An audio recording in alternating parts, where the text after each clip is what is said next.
போன வீடியோவில் லிட்டில் இந்தியாவில் இருக்க பெருமாள் கோயிலுக்கு கிளம்புறத பார்த்துருப்பீங்க. இந்த வீடியோவில் கோயில்களுக்கு ரீச் ஆகிட்டோம். ஆனால் அன்னதானம் முக்கியமான மேட்ரு. அன்னதானம் சாப்பிட்டோமா? வாங்க பார்க்கலாம். என்னதான் ஃபாரினில் இருந்தாலுமே எனக்கு இங்கே இருக்க கோயிலுக்குள்ளெல்லாம் போகிறப்போ சடனாக தமிழ்நாடுக்குள்ளே போன ஒரு ஃபீல் இருக்கும். உங்களில் யாருக்குன்னா இந்த மாதிரி ஃபீல் இருக்கா? கீழே கமெண்ட் பண்ணுங்கள். கோயில் சூப்பராக டெக்கரேட் பண்ணியிருந்தாங்க.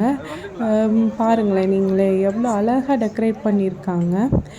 என்ன கொஞ்சம் கூட்டம். ஸோ கூட்டத்தினால யாருக்கும் சாமியை கிட்ட இருந்து பார்க்க முடியல, தரிசனம் ஒழுங்காக கிடைக்கலன்னு ஃபீல் பண்ணுறவங்களுக்கு அங்கங்கே டிவி வச்சு கருவறையில் இருக்கிறத லைவ் டெலிகாஸ்ட் பண்ணியிருந்தாங்க. ஸோ சாமியை கிட்ட இருந்து பார்க்குற ஒரு ஃபீலை வந்ததுக்கு சாமிக்கிட்ட போய் லைனில் நின்று ஒரு அட்டண்டன்ஸை போட்டாச்சு. சரி, நம்ம வந்த வேலையை பார்ப்போம். அன்னதானம் போடுற இடத்த எங்கடான்னு தேடி கண்டுபிடிச்சி அங்கே போய் லைனில் நின்று அங்கே ஒரு ஊரே நிற்கிதுங்க. இந்த லைனில் நின்று என்றைக்கு சாப்பிட போகிறோன்னு நினச்சோம். சரி நிற்போம், வந்துட்டோம், இன்றைக்கி சாப்பிடாம போகக்கூடாதுடான்னு நின்னாச்சு. இங்கே என்னென்னா புரட்டாசி மாதத்து ஃபுல்லாகவே அன்னதானம் போடுறாங்க. மார்னிங் ஈவினிங்கில் பிரசாதம் கொடுக்குறாங்க. ஆஃப்டர்நூன் லஞ்சுமே ப்ரொவைட் பண்ணுறாங்க. இப்போ நான் சொன்ன இன்ஃபர்மேஷன் தான் அங்கங்கே ஒரு பேம்ப்ளெட்ஸ் மாதிரி ஒட்டியிருந்தாங்க. சரி, ஒரு வழியாக நின்று அன்னதானத்தில் சாப்பிட்டாச்சு.